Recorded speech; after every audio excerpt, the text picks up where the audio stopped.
All right.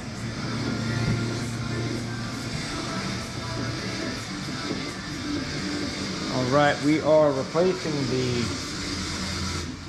driver's side front CV axle on this 2010 Mazda 3.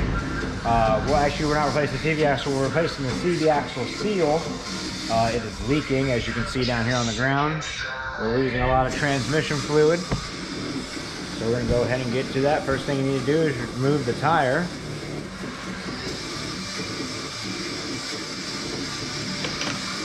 That is a 21 millimeter.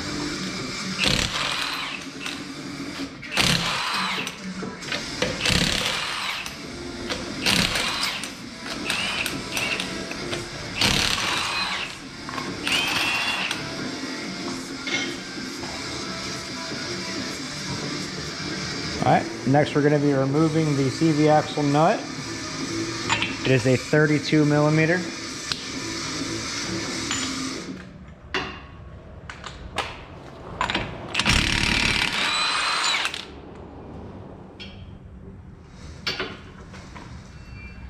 Go ahead and check your CV axle for play. You see ours comes out nice and easily.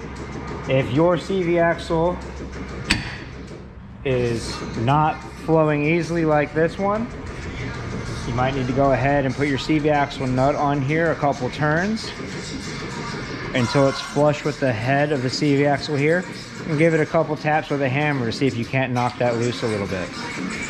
All right, next we're going to be removing the lower ball joint nut and bolt. It is a 14 millimeter on both sides.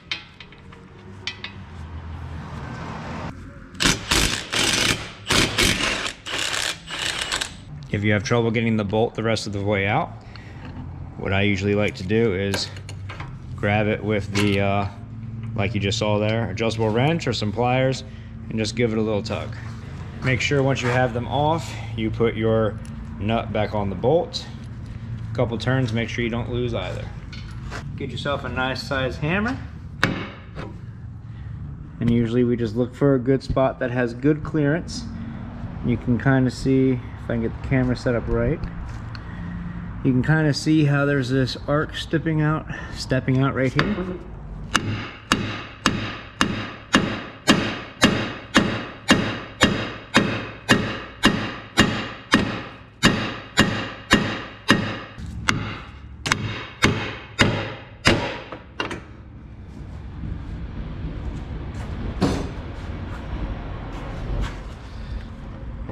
There we go.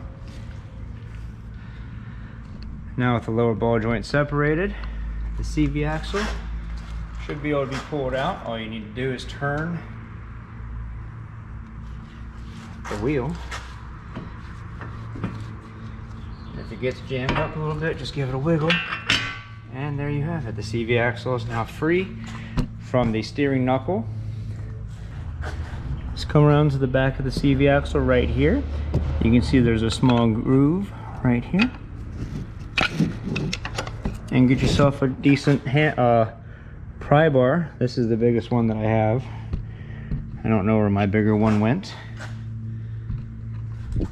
What you're basically gonna want to do is put it up inside of here to where it's got a good bite on it. Give it a couple whacks.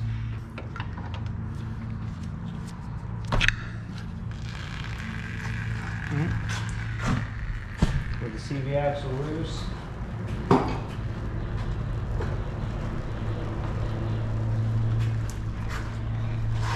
You never really know which type of vehicle is going to pertain to, but it is likely that you will lose your transmission fluid, or a good portion of it at the very least.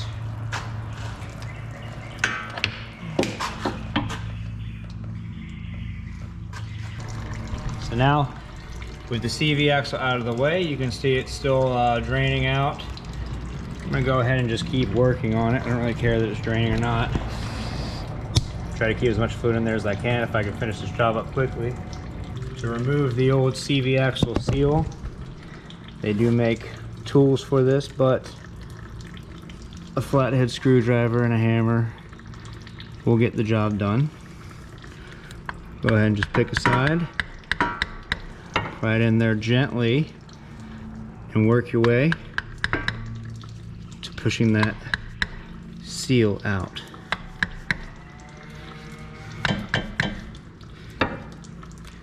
It's often better if you can get it from multiple angles, but with how this thing is in the transmission, I don't believe that's going to happen. So go ahead and twist this, the screwdriver as I'm prying.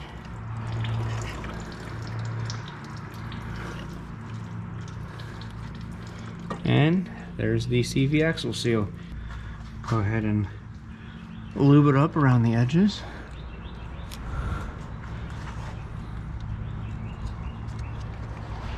Oh, actually, I must have made a mistake. It looks like the spring came off that CV axle. And without that spring, it won't hold pressure. So it looks like that's what happened to our CV axle seal. Oh, the seal broke. Oh, the spring broke.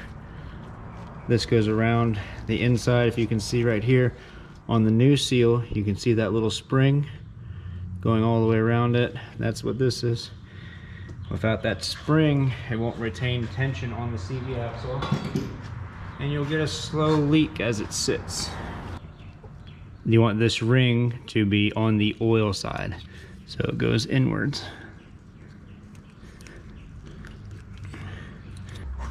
I'll get a nice soft hammer, give it a couple whacks to get it started, and if it looks like it's going in well, which looks like ours is, go ahead and just finish that job on up. You want to kind of tap it around the edges as you're putting it in, and just do little hits. No big hits. Big hits are going to mess stuff up. And there you have it. Your new CV axle has been seated. There, I like that. Looks good. And now we can begin the reinstallation.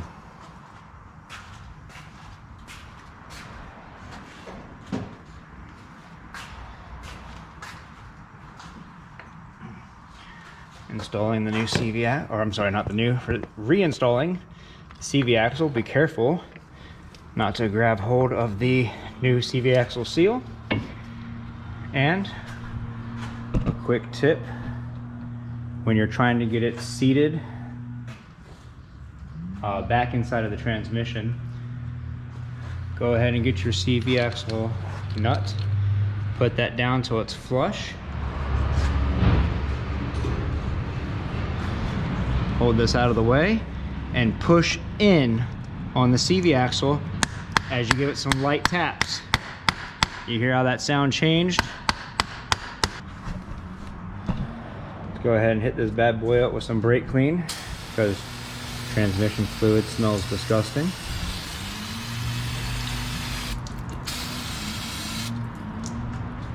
And we can begin the reinstallation into the steering knuckle. Just straightforward enough. I probably don't even really need to make the video about this part, but just in case. Pull your steering knuckle away. Turn your CV axle and line it back up with the steering knuckle. Once this is seated inside the steering knuckle and all of your teeth are lined up between the steering knuckle, or I'm guessing that that's actually the wheel bearing hub, and your CV axle teeth are lined up, pulling down on your lower control arm. Actually, it looks like we're gonna have to rotate this.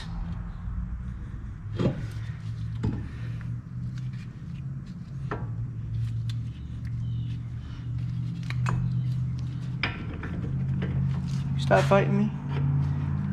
CV axle day. I'm trying to fix you over here. Right? And I actually just did this with my hand a couple times, and I was able to get the lower ball joint reinstalled. I'm gonna go ahead and make sure it's lined up properly down the hole. Go ahead and put that bolt and nut back in. 14 millimeter again.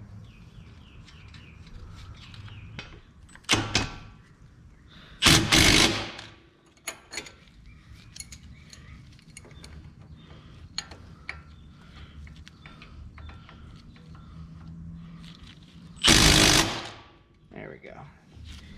Good and tight. Rotating your rotor back to its neutral face. Grab the CV axle from behind and push it forward. Installing the CV axle nut.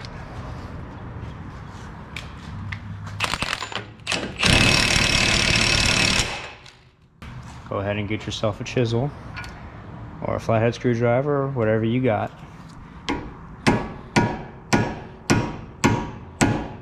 And bend that back in place into that little groove on the tip of the CV axle. And that acts as a little lock so that nut doesn't come loose by accident. And that's pretty much all there is to it. Reinstall your tire, top off your transmission fluid, and hope this helps you out. Don't forget to like and subscribe.